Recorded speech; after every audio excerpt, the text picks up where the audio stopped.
ٹھیک ہے تم نے غلط کیا ہے، ہاں تمہیں پاک کیا جائے گا، لیکن تیرے پیٹ کے اندر جو بچہ ہے، جو حمل ٹھہرا ہوا ہے، اس بچے کا کیا قصور ہے، اس کو میں کیوں کر سزا دوں؟ تمہیں معلوم ہے زنا کرنے والے کو کیا سزا ملتی ہے؟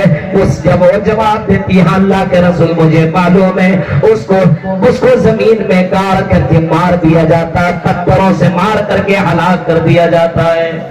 معلوم ہے؟ ہاں معلوم ہے، مجھے معلوم، مرنا ہے آج نہیں تو کل موت آئے گی، لیکن اے اللہ کے رسول میں میرے دل کے اندر یہ خیال نہیں آتا کہ میں ایسے ہی مر جاؤں، بلکہ میرے دل میں خیال آتا ہے کہ اگر میں ایسے ہی مر گئی تو مجھے اللہ کے پاس جاؤں گی تو میں اللہ کے پاس کیا جواب دوں گی؟ اس وجہ سے اللہ کے رسول میں بے چین ہو چکے ہو، مجھے آپ پاک کر دیجیے۔ آپ نے فرمایا جب تم بچے کو جنم دے لو پھر میرے پاس تم آنا، پھر میں تمہارے اوپر وہی قانون نافذ کروں گا جو قانون زنا کرنے والے کے اوپر نافذ کیا جاتا ہے۔ وہ لڑکی گئی اور جب اس نے بچے کو جنم دے لیا، وہ عورت وہ لڑکی پھر آئی اللہ کے رسول کے پاس بچے کو لے کر کے، اللہ کے رسول اس بچے کو میں جنم دیتی ہے، اللہ کے رسول اب پاک کر دیجیے۔ آپ نے فرمایا ٹھیک ہے میں تمہیں پاک کر دوں گا، لیکن بتاؤ بہن اگر تم آج مر گئی اس بچے کی دیکھ ریکھ کون کرے گا؟ اس کو دودھ کون پلائے گی؟ کون ہے جس کو دیکھ ریکھ کرے؟ کوئی ہے تمہاری نظر میں؟ کہا کہ نہیں۔ آپ نے فرمایا جب بچہ کھانے پینے کے لائق ہو جائے تب نہ جاؤ، ابھی وہ عورت گئی اور اس بچے کو دودھ پلاتی رہی 2 سال تک۔ جب بچہ کھانے پینے کے لائق تک بن گیا، جب اللہ کے نبی کے پاس پھر وہ تیسری بار آتی ہے اور کہتی ہے رسول اللہ، اے اللہ کے نبی اب تو یہ بچہ کھانے بھی لگا ہے، اب مجھے پاک کر دیجئے، مجھے برداشت نہیں ہوتا ہے۔ اللہ کے نبی نے اس بچے کو لیا اور آپ نے صحابہ کے درمیان میں اعلان کیا کہ لوگوں کون ہے جو اس بچے کی کفالت کرے گا؟ کون ہے جو اس بچے کی دیکھ ریکھ کرے گا؟ اور آپ نے ایسے موقع پہ فرمایا تھا انا وکافل الیتیم کہاتین فی الجنہ، انا وکافل الیتیم کہاتین فی الجنہ، جو یتیموں کی کفالت کرتا ہو، جو یتیموں کی دیکھ ریکھ کرتا ہو میرے ساتھ جنت میں ایسے ہوگا۔ آپ نے دونوں انگلیوں کو ملا کر کے بتایا کہ جو یتیموں کی کفالت کرنے والا ہوگا وہ میرے ساتھ جنت میں رہے گا اور میرے ساتھ جنت میں ایسے رہے گا۔ ایک انصاری صحابی آگے بڑھے، اس نے بچے کو لیا اور کہنے لگا یا رسول اللہ، اے اللہ کے نبی میں اس بچے کی کفالت کروں گا۔ اللہ کے نبی نے اس عورت کے اوپر قانون نافذ کر دیا اور اس عورت کو زمین کے اندر گاڑ کر کے مار دیا گیا، پتھروں سے ہلاک کر دیا گیا۔ اس عورت کو اس بات کی ذرہ برابر پرواہ نہیں کہ اس کو مار کر کے ختم کر دیا گیا، اس کو اس بات کی خوشی تھی کہ مجھے دنیا کے اندر قانون، مجھے دنیا کے اندر سزا مل گئی، میں جہنم کی سزا سے بچ گئی ہوں۔ میرے پیارے ساتھیوں غور کرو، تصور کرو، پہلے کے زمانے میں اگر کوئی غلط کام کر لیا کرتا تھا یا کر لیا کرتی تھی تو اپنی زندگی میں اتنا زیادہ وہ افسوس کیا کرتی تھی، اتنا زیادہ وہ شرمندہ ہوا کرتے تھے کہ دوبارہ وہ کام کرنے کی ضرورت نہیں کیا کرتی تھی۔ ادھر کے علاقے میں اور اکثر جگہوں پہ میں نے جلسوں میں دیکھا ہے کہ آج کل ہمارے یہاں جلسوں میں لڑکے اور لڑکیاں پہنچتے تو ہیں لیکن جلسہ کم سنتے ہیں اور جلسہ دیکھنے زیادہ آتے ہیں، جلسہ زیادہ دیکھنے آتے ہیں۔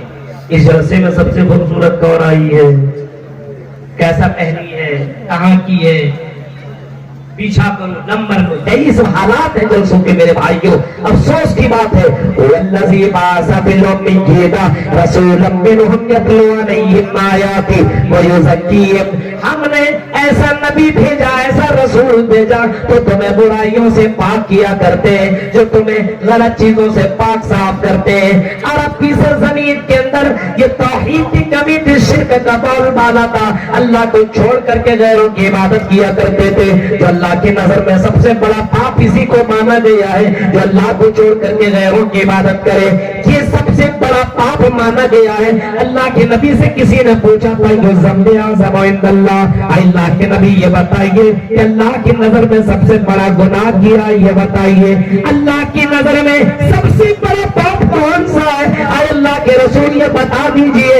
اللہ کے نبی نے جواب دیا تھا، وہ یہی جواب تھا، تجالا للہ ندا وہو خلقک۔ سب سے بڑا پاپ یہ کہ اللہ کو چھوڑ کر کے غیروں کی عبادت کی جائے، اللہ کو چھوڑ کر کے غیروں کے سامنے سجدہ کیا جائے، اللہ کو چھوڑ کر کے غیروں پر توکل اور بھروسہ کیا جائے، اللہ کو چھوڑ کر کے غیروں کے سامنے سجدہ کیا جائے، غیروں سے مانگا جائے، غیروں پر بھروسہ ہو۔ میرے بھائیو، آج مسلمانوں کا بھروسہ غیروں کے اوپر ہو گیا۔ آج روزی روٹی کے چکر میں لوگوں نے رزاق کو چھوڑ بیٹھا ہے۔ فجر کی نماز جائے لیکن دکانداری نہ جائے، عصر کی نماز جائے لیکن دکانداری نہ جائے۔ میرے بھائیو، ظہر کی نماز جائے لیکن کھیتی باڑی نہ جائے۔ آج ہم نے روزی روٹی کے اوپر توکل کر لیا ہے، اللہ کی ذات کے اوپر بھروسہ نہیں کیا ہے، اللہ کی ذات کے اوپر توکل نہیں کیا ہے، جو تمام لوگوں کا مالک ہے، رزاق ہے، جو سب کو روزی روٹی دینے والا ہے۔ اللہ کی ذات کے اوپر بھروسہ کرو، توکل کرو۔ میرے بھائیو، اللہ کے اوپر یقین رکھو، یہ سب سے بڑی عبادت ہے توحید، اس کو اپنی زندگی کے اندر قائم رکھو، شرک کے اوپر زندہ مت رہو۔ آج مسلمانوں کے اندر شرک نے جنم لے لیا ہے، اللہ کے ذات کے اوپر بھروسہ نہیں ہے، اسی وجہ سے ہمارے سماج کے اندر بہت ساری برائیوں نے جنم لے لیا ہے، بہت سی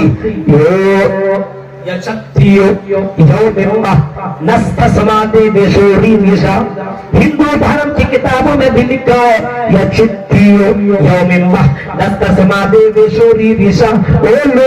اسی سے مانگو، اسی ایک اللہ سے مانگو، اسی ایک بھگوان سے مانگو، وہی دینے والا، اس کے علاوہ کوئی کچھ بھی نہیں دے سکتا۔ نستسما دیویشوری دیشا، ذرہ برابر پر بھی تمہیں کچھ بھی نہیں دے سکتا ہے، کچھ بھی نہیں۔ کیوں نہیں دے سکتا؟ کیونکہ یہ خود کمزور ہے، خود لاچار ہے، مجبور ہے، یہ تمہیں کیا دیں گے؟ ذوق الطالب والمطلوب، مانگنے والا بھی کمزور، جس سے مانگا جا رہا ہے وہ بھی کمزور۔ آج کمزور سے مانگ رہا ہے، آج کمزوروں سے مانگا جا رہا ہے۔ میرے پیارے ساتھیوں، غور کرو، اسی وجہ سے اللہ کے نبی صلی اللہ علیہ وسلم نے وہاں لوگوں کے دلوں کے اندر توحید کی روشنی ڈالی اور آپ نے فرمایا، لوگوں اللہ کے اوپر توکل کرو، بیٹا بیٹی دینے والا وہی ہے، اسی سے مانگو، اسی اللہ کے ذات کے اوپر بھروسہ کرو۔ اور یہ بھی عقیدہ رکھو کہ اگر تمہیں موت آنی ہے تو دنیا کی تمام طاقتیں مل جائے، تمہیں اس موت سے بچا نہیں سکتی ہے، تم اس موت سے بھاگ نہیں سکتے ہو، بچ نہیں سکتے ہو۔ دنیا کے تمام بڑے بڑے ڈاکٹر تیرے پیچھے لگ جائے، تمہیں بچانا چاہے، بچا نہیں سکتے، کیونکہ اللہ تعالیٰ اگر تمہیں مارنا چاہتا ہے اور اگر اللہ تعالیٰ تمہیں بچانا چاہتا ہے، دنیا کی ساری طاقتیں تمہیں مارنا چاہے تو تمہیں مار نہیں سکتی ہے۔ یہی عقیدہ مسلمانوں کا ہونا چاہیے۔ آج مسلمانوں کے دلوں کے اندر صرف اللہ کا ڈر ہونا چاہیے، اللہ کے اوپر توکل و بھروسہ ہونا چاہیے۔ عزت اور ذلت کا مالک اللہ تعالیٰ کی ذات ہے، اس اللہ کے اوپر توکل بھروسہ کرو۔ آج بھی مسلمانوں اگر تم ذلیل ہو، رسوا ہو، تو میرے بھائیو، یہ ذلت بھی زندگی سے جا سکتی ہے۔ اللہ کی ذات کے اوپر توکل کرو، بھروسہ کرو، کیونکہ قرآن آج بھی وہی آیت آپ کے قرآن کے اندر موجود ہے۔ قرآن جھیک کر کے کہتا ہے، وَلَا تَهِنُوا وَلَا تَحْزَنُوا وَأَنتُمُ الْأَعْلَوْنَ إِن كُنتُم مُّؤْمِنِينَ۔ اے مومنو، تم غم نہ کرو، اے مومنو تم افسوس نہ کرو، اے مومنو تمہیں افسوس کرنے کی ضرورت نہیں ہے۔ انتم الأعلون، تمہاری حکومت رہے گی، سر بلندی تمہاری رہے گی، شرط یہ کہ مومن بن جاؤ۔ ان کنتم مومنین، مومن تو بڑھو، دیکھو تمہیں حکومت ہم دیتے۔ آج مومن کہاں ہے؟ اذان سننے کے بعد آپ اپنے مسجدوں کا جائزہ لیں، آپ کے مسجدوں کے اندر کتنے لوگ نمازی ہیں، ذرا دیکھو، اپنے گاؤں کا جائزہ لیں، کتنی لڑکیاں پردے میں گھوما کرتی ہے، ذرا اپنے گھروں کا جائزہ لیں، کتنے لوگ آپ کے گھر کے اندر نماز پڑھ رہے ہیں۔ اللہ کے نبی نبی صلی اللہ علیہ وسلم نے کبھی فرمایا تھا اذا تبایعتم بالعینا واخذتم اذناب البقر ورضیتم بالزرع وترکتم الجہاد سلط اللہ علیکم ذلا لا ينزعه حتی ترجعوا دینکم حتی ترجعوا الى دینکم. اللہ کے نبی صلی اللہ علیہ وسلم نے فرمایا تھا لوگوں سنو، آئی دنیا کے لوگوں سنو، اذا تبایعتم بالعینا جب تم سودی کاروبار کرنے لگو گے، سودی حرام خوری. آج دیکھ رہے ہیں سودی کاروبار بہت زیادہ ہے. سودی کاروبار نہیں ہے، ہر کسی کے موبائل میں ڈریم 11 ہے اور کیا کیا کیا ایپ لگایا ہے، سوچ رہا ہے 5 دن میں کروڑ پتی بن جاؤں گا. سودی کاروبار، حرام خوری ہماری نس نس رگ رگ میں بستی ہے. حرام خوری ہمارے یہاں. اذا تبایعتم بالعینا واخذتم اذناب البقر، اور جب تم جانوروں میں لگ جاؤ گے تیری محبت جانوروں میں ہو جائے گی. آج دیکھ رہے جانوروں کے پیچھے کتنا دیوانہ ہے. کھیتی باڑی جانور جانور صرف بس مال مال مال مال، اسی کے پیچھے تم لگے ہوئے ہو. وَأَخَذْتُمْ أَذْنَابَ الْبَقَرِ وَرَضِيتُمْ بِالزَّرْعِ، اور تم کھیتی سے خوش ہو جاؤ گے، کھیتیاں کر کر کے اپنی زندگی کاٹنے لگو گے اور اسی میں مست رہو گے اور اللہ کی عبادت نہیں کرو گے. وَرَضِيتُمْ بِالزَّرْعِ وَتَرَكْتُمُ الْجِهَادَ، اور تم جب جہاد کو چھوڑ دو گے، اللہ کے راہ میں کوشش کرنا چھوڑ دو گے، تم نماز وغیرہ یہ تمام چیزیں تم کرنا چھوڑ دو گے، صلی اللہ علیکم ذلًا، تو اللہ تعالیٰ تمہارے پر ذلت طاری کر دے گا، ذلیل تمہیں کر دے گا، رسوا تمہیں کر دے گا. یہ ذلت تیری زندگی سے جائے گی نہیں اس وقت تک جب تک کہ تم دین پر واپس نہ جاؤ، جب تک کہ تم اوریجنل مسلمان نہ بن جاؤ. آج مسلمان اوریجنل نہیں، ڈپلیکیٹ مسلمان. حضرت محمد رسول اللہ نے حضرت عبداللہ ابن عمر سے کہا تھا اے عبداللہ ابن عمر کن فی الدنیا کانک غریب او عابر سبیل. اے عبداللہ ابن عمر سنا، کن فی الدنیا کانک غریب. اپنے نبی کی حدیث سن لو، قرسیل کے لوگوں، تیرے نبی نے یہ جملے کہے، تیرے نبی نے یہ حدیثیں کہی ہیں، اور صرف یہ حدیثیں کتابوں میں پڑھنے کے لیے نہیں، لکھے ہوئے نہیں ہیں، بلکہ اس کے اوپر غور کرنے کی ضرورت ہے. تیرا نبی اور ہم سب کے نبی کہتے ہیں حضرت عبداللہ ابن عمر سے، آئے عبداللہ ابن عمر کن فی الدنیا کانک غریب. آئی عبداللہ ابن عمر دنیا کے اندر ایسے رہو گویا کہ تم اجنبی ہو. اجنبی جانتے ہیں نا، جیسے آپ یہاں پہ کسی گاؤں سے آئے ہیں، ہمیں کو دیکھیے، ہم آپ کی نظر میں، آپ حالانکہ آپ مجھے جان رہے ہیں لیکن آپ ہماری نظر میں اجنبی ہیں، ہم آپ کو جانتے نہیں ہیں. اگر ہمیں یہاں سے کٹیہار ہوتے ہوئے کہیں دلی بمبئی جانا ہو تو ہم کٹیہار کے اندر جائیں گے اسٹیشن میں تو اپنے آپ کو اجنبی تصور کریں گے، اپنے سامان کی حفاظت کریں گے، کسی کے پر کوئی بھروسہ نہیں کریں گے، بچ بچاتے ہوئے یہاں سے نکل جائیں گے. اجنبیت کا احساس ہونا چاہیے. فرمایا اے عبداللہ ابن عمر جب تم دنیا میں رہو تو ایسا لگے تم اجنبی ہو، تم اجنبی ہو او عابر سبیل، یا پھر مسافر ہو، مسافر بن کر کے زندگی کاٹو یا پھر اجنبی بن کر کے زندگی کاٹو. اجنبی بن کر کے زندگی کاٹو، مسافر بن کر کے زندگی کاٹو. اور مسافر جب اپنے آپ کو سمجھو گے تو ایسا لگے گا کہ یہ دنیا چند سالہ زندگی ہے، آج نہیں تو کل یہ دنیا ختم ہو جائے گی. زیادہ بڑی چوڑی لمبی چوڑی بلڈنگیں بنانے کی کیا ضرورت ہے؟ آج نہیں تو کل موت کا فرشتہ آئے گا اور مجھے مار ڈالے گا، میری روح نکل جائے گی، میرا یہ ڈیڈ باڈی میرے گھر والے قبر میں ڈال دیں گے، یہ سماج والے، یہ محلے والے، میرے چچا، میرے بھائی، میرے باپ، میرے رشتہ دار میرے باڈی کو قبر کے اندر ڈال دیں گے. یہ بھی نہیں سوچیں گے ارے اتنی بڑی بلڈنگ اس نے بنائی ہے، اس کو کیوں کر قبر کے اندر ڈالو، اس نے اتنا کچھ پیسہ جمع کیا ہے، اس کو قبر میں کیوں ڈالا جائے. اتنا بھی نہیں سوچیں گے. جس بیوی سے تم اتنی محبت کرتے ہو وہ بیوی بھی تمہاری لاش کو اپنے گھر میں رکھنا گوارا نہیں کریں گے.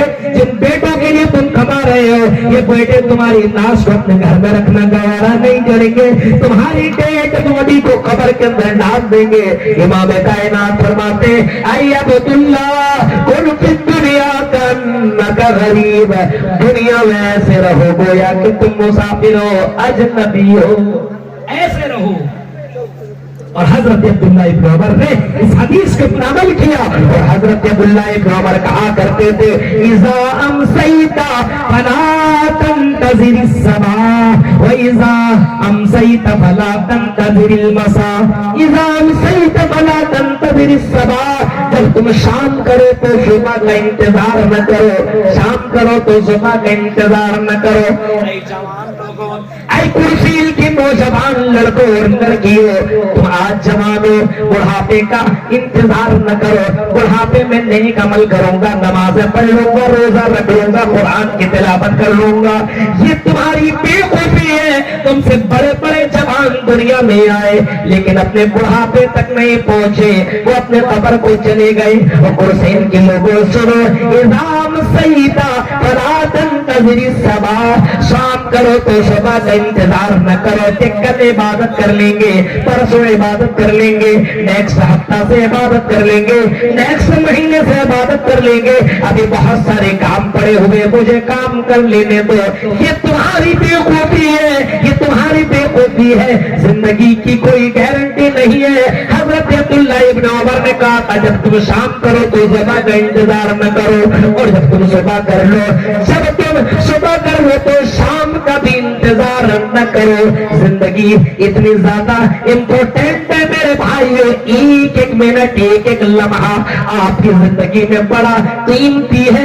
اس قیمتی زندگی کو یوں ہی برباد نہ کرو، چوراہے میں اپنے موبائل میں لگ کر کے اپنے زندگیوں کو برباد نہ کرو، کیرم بورڈ کھیلنے میں نہ لگو، موبائل میں شارٹ ویڈیو دیکھنے کے چکر میں اپنے زندگیوں کو برباد کرنے والوں سنو، حضرت عبداللہ ابن عمر کہتے ہیں جب صبح کرو تو شام کا انتظار نہ کرو۔ آج ہماری زندگیوں کے اندر دیکھ رہے ہیں ہم اور آپ بس انجوائے مستی کیے جا رہے ہیں۔ میرے بھائیوں ذرا سوچئے اور تصور کیجئے حالات کیسے ہیں۔ جلسے میں دے دیا، بس دے دیں گے، کل دے دیں گے، پرسوں دے دیں گے، ابھی تو مال ہے اتنے دے دو۔ نہیں میرے بھائیوں، کیا پتا تم مر جاؤ دے نہ سکو، کیا پتا تم مر جاؤ اور اللہ کے راہ میں قربان نہ کر سکو، اس وجہ سے کل کا انتظار نہ کرو۔ یہ مدرسے جو تمہارے یہاں موجود ہے، اس مدرسے کو آباد کر لو، شاید کہ یہ نجات کا ذریعہ بن جائے۔ اپنے پاکٹ میں پیسہ رکھے ہو، اس پاکٹ میں پیسہ رکھنے کی ضرورت نہیں ہے، ہاں تم ضرور اپنے کام کے مطابق رکھو، لیکن تم اللہ کے راہ میں صدقہ کرنے میں جلدی کرو۔ نبی نے کبھی فرمایا تھا بادروا بالاعمال فتنہ، اور لوگوں فتنے کی آنے سے پہلے نیکیوں میں جلدی کر لو، نیکیوں میں جلدی کر لو، اس سے پہلے کہ تم فتنوں میں گر جاؤ۔ ایک دور ایسا بھی آئے گا کہ فتنے اتنے زیادہ ہوں گے، اتنے زیادہ فتنے ہوں گے کہ آدمی اپنے آگے بھی دیکھے گا فتنہ، پیچھے بھی دیکھے گا فتنہ، دائیں بھی دیکھے گا فتنہ اور بائیں بھی دیکھے گا فتنہ، چاروں طرف سے فتنے ہوں گے۔ اللہ کے نبی یہاں تک فرماتے، اللہ کے رسول نے یہاں تک فرمایا ہے کہ فتنے اتنے زیادہ ہوں گے، اتنے زیادہ فتنے ہوں گے، صبح کو مسلمان ہوگا تو شام کو کافر ہو جائے گا، اور شام کو مسلمان ہوگا تو صبح کو کافر ہو جائے گا۔ اتنے زیادہ فتنے دنیا کے اندر واقع ہیں۔ غور کیجئے میرے بھائیوں،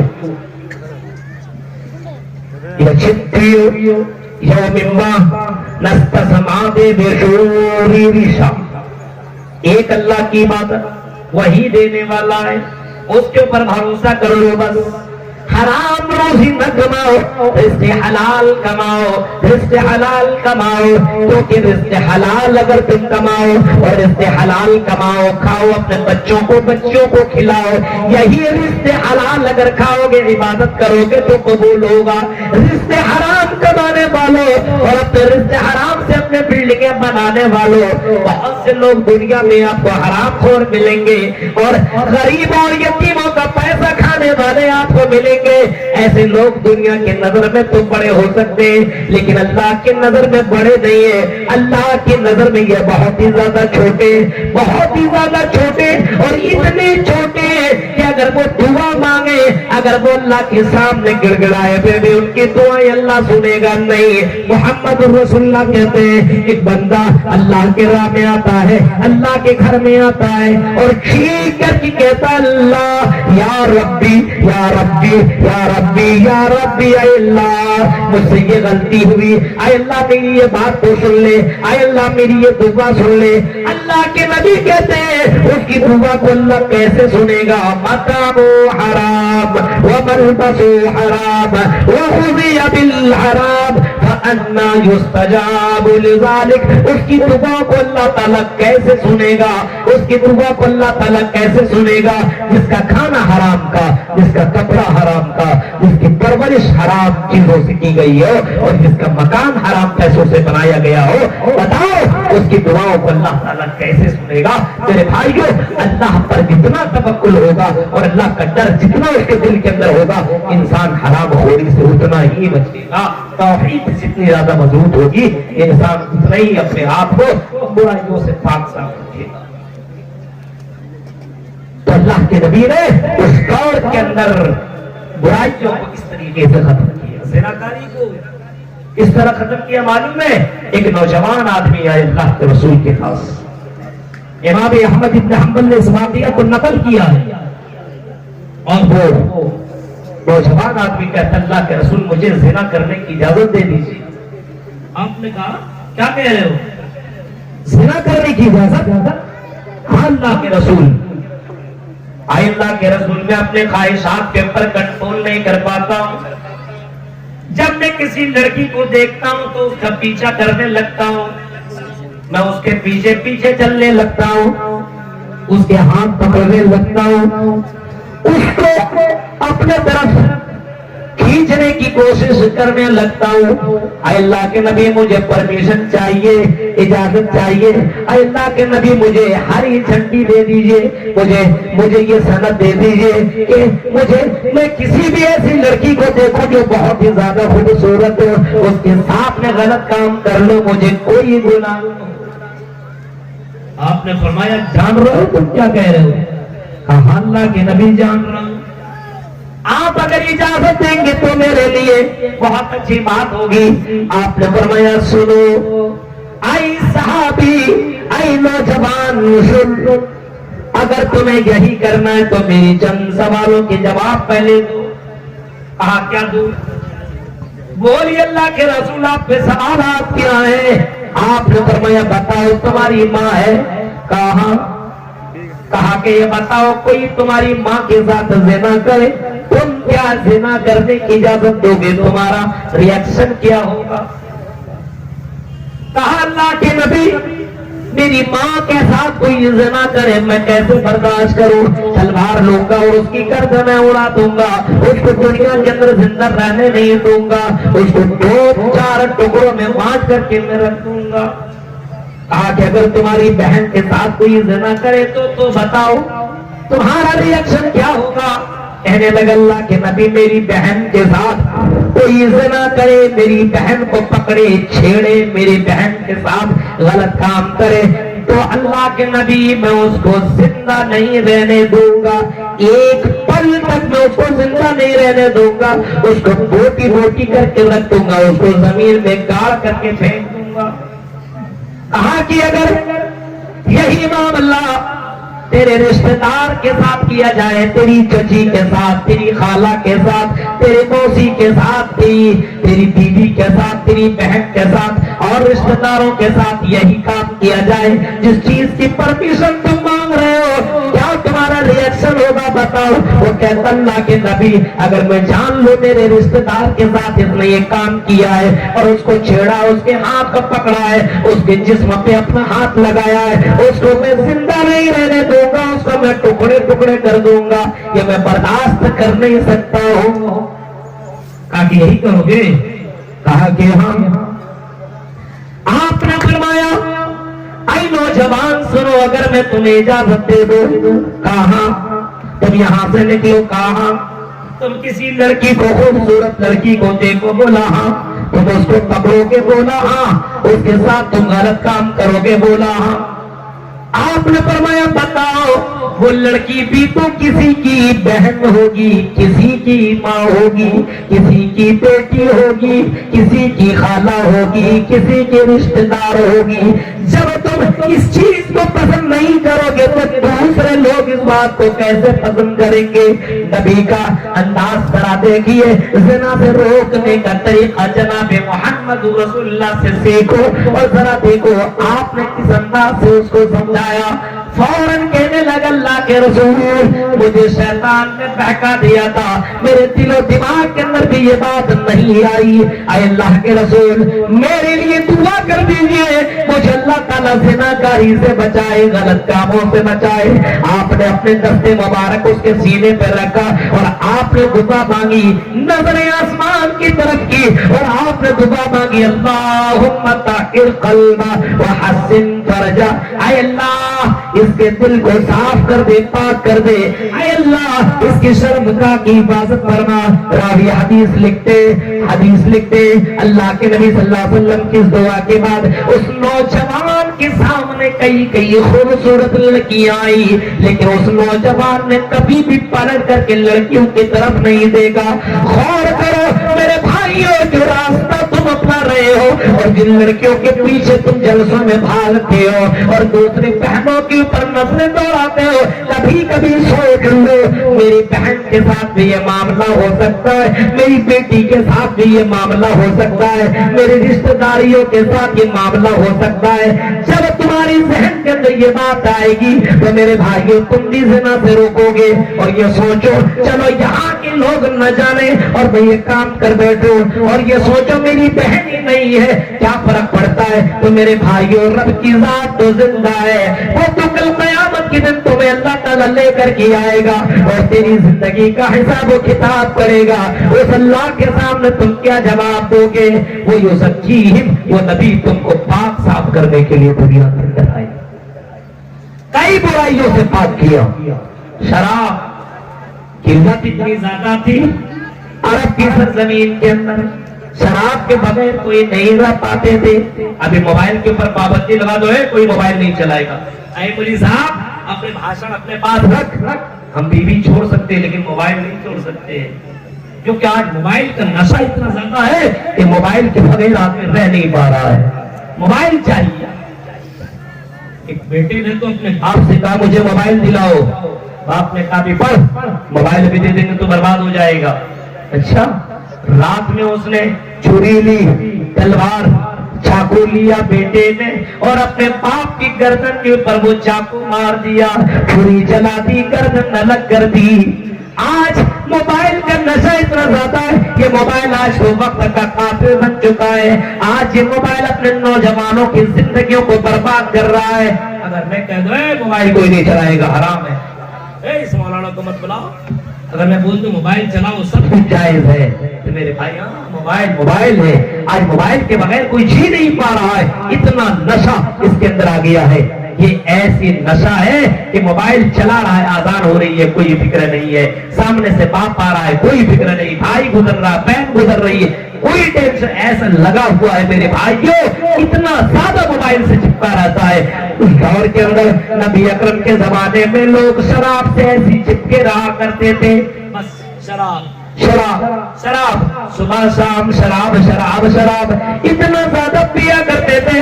اللہ کے نبی نے اچانک شراب کے اوپر پابندی نہیں لگائی۔ یسألونک عن الخمر والمیسر، پوچھا گیا شراب اور جوئے کے بارے میں، یسألونک عن الخمر والمیسر، آپ نے یہ نہیں کہا حرام ہے، بہت بری چیز ہے، صرف اتنا فرمایا قل فیہما اثم کبیر، گناہ ہے، اس کے اندر فائدے کم نقصان زیادہ ہے۔ قل فیہما اثم کبیر ومنافع للناس، ہاں کچھ فائدہ تو ضرور ہے لیکن نقصان بہت ہی زیادہ ہے۔ آپ نے اس طریقے سے آپ نے فرمایا، قرآن کی آیت کو پڑھ کر کے لوگوں کو سنایا، ایک ہی مرتبہ شراب کو حرام نہیں کیا بلکہ